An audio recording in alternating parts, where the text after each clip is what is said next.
aí, Enerxía Solución, a Mariña Salva, se loitando, sería unha responsabilidade por nosotros negociar ninguna outra cousa que fora esa, porque estaríamos vendendo a Mariña. E consideramos que, por un puñado de cartos, non debemos vender a Mariña, debemos estar todos xuntos hasta o final e conseguir que isto se veja.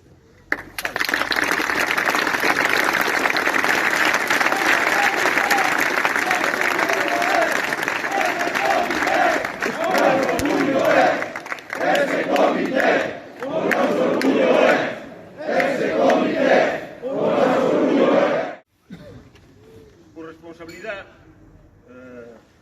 decidimos, como se decidiu desde un principio, non entrar a negociar nin ningún ERTE, nin ningún ERE, nada que supoña baixar a produción, nin nada que supoña despedimento de xente, tanto de auxiliares como de plantilla.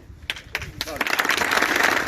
O apoio de todos, desde unha familia que foi dar entre amigos, hermanos, acompañando desde a salida do tren hasta aquí, para que se vexe, se visualice outra vez, e se siga mantendo o problema que ten. Vale, moitas gracias a todos e a todas.